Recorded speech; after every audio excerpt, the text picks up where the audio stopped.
So that being the case, these are like the peak, and then however you want to map it, following that is like reactions to it. So our contemporary point of view I consider Hegelian. We could also call it pragmatism. The reason I think that is because when you see what resulted from Kant, which a lot of people consider that's like the highlight. So they're Kantians, essentially. But, Kant brings up a lot of issues that aren't solved by Kant. And so the next really generation and a half, which includes Fichte and Hegel and Schelling and all kinds of folks, Goethe, are essentially going to solve the problem in a way that doesn't satisfy a lot of people that are Kantians. Because it becomes the sociality of reason, which is the expression for it. In other words, it's social. Truth is contextual, social. What a group believes, that's what they think is true. And it gradually changes, moves perhaps progressively. That's the best way of looking at it. Although you get expressions like Lenin, Vladimir Ilyich Lenin famously said, "Shag feryod dva shaga nazad." You've all heard that before, right? It means one step forward, 2 steps back, which is just really dumb. You do that, you can just keep going backwards. It's not very good. Although, perhaps for the communist revolution, that's pretty much the way it looked to Lenin. Either way, on Amazon, I'm the only one that reviewed that book, which is, the last time I checked. I can check it again. Let's check it and see. Amazon.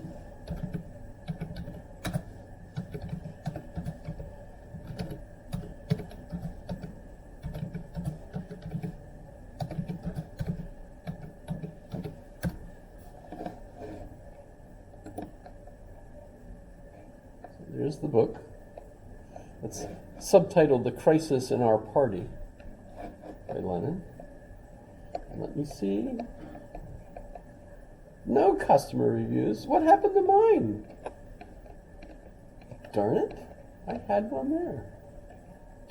Did they take mine away? Let's try another edition. Nope, none others. Oh well. Shoot, I used to have a review there and it's gone. Oh well. Life is fickle. In any case, so when you look at the reactions to Kant that we'll see in what's considered the Romantic period, you end up with 2 main European reactions to it. One is existentialism, and we've got lots of individuals that we'll discuss that way. Kierkegaard would be the first one. And by the way, Schelling, Friedrich Schelling, who was Hegel's roommate, and they also had Friedrich Hölderlin. So there were 3 individuals in a room together in college. Hegel, Hölderlin, who's considered by many to be the greatest German poet, and Schelling, who was actually more famous than Hegel for a while, and isn't less famous today, essentially. He's actually more read by a lot of people today than ever. But all 3 of them in one room at Tübingen University, which was a seminary at the time. So that's kind of impressive. But that whole group reacted almost the same way. We call it Romanticism. Oddly, Hegel didn't like Romanticism, so he's considered a Romantic philosopher, and yet at the same time he was upset with Romanticism for certain reasons. By the way, Romanticism in this sense is not like Romeo and Juliet, but it's a particular movement which is essentially the idea that each individual has an emotional attachment to a goal in their life, and they'll sacrifice anything in order to achieve that goal. So that's essentially the key to the Romantic movement. And you get art like pictures of Napoleon on a horse with his cape, billowing, and the horse rearing. It's emotional, right? And of course Napoleon, being the head of the empire, etc., establishing the Napoleonic Code, which was quite revolutionary, and sort of like the United States Constitution in some ways. I would say. I could ask ChatGPT and see what it would think of that. But in any case, so the reaction to Kant is to move towards an emotional kind of response. Kierkegaard, existentialism, and Karl Marx, famously, is associated with communism, although it's kind of interesting. He wasn't the founder of the Communist Party. He was invited to be the pamphleteer for the Communist Party at a meeting in London. So that's actually already rather late in his career, because once he was in London, he never went back to Europe. He wasn't invited. But in any case, the Communist Party is associated with Marx, and for good reason, because Marx's philosophy is, besides the Communist Manifesto, which he was basically hired to write, along with his colleague Engels. Can't think of Engels' first name. I think it's Friedrich Engels. But in any case, communism as a philosophy is actually just the opposite of Kierkegaard. And so I look at the two of them as reacting to Hegel by rejecting part of Hegel's philosophy and essentially just picking one particular side of it. So it's still social, and yet their disagreement is over how social rationality works. Meanwhile, in the United States, we end up with a pragmatic philosophy, and that really seems like it took Hegel's philosophy and ran with it pretty much as it was, with all its contradictory sides and everything. So when I look at what happened, Kant, Hegel, and after Hegel you end up with these three major developments: the existentialist in Europe, the communist mostly in Europe, of course it became a worldwide philosophy, and Hegelianism basically in its full sense. And that is our philosophy today, I would argue. Not everybody argues that, by the way. I'd like to think pragmatism arose from the ashes, the death of philosophy, and it was its own new phoenix, so to speak. Very practical, but actually it looks exactly like Hegelian philosophy to me. However, what's wrong with Kant's philosophy that sort of precipitates this next generation that reacted to Kant? Well, I don't know if you want me to draw the outline of his the way I look at his philosophy. I'll do it in blue this time. Do it in blue. So we've got phenomena, which is all of our experience. All of our experience. So not just the sensory input that I get, but also all of the thoughts that I have. Anything that I'm aware of is phenomena. By the way, phene is a Greek word that means lantern. So literally the study of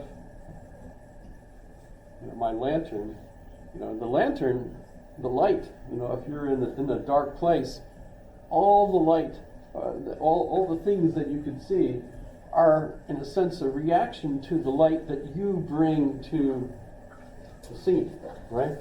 So if I'm seeing anything in the room with my lantern, the reason is because my lantern has lit the room up, right?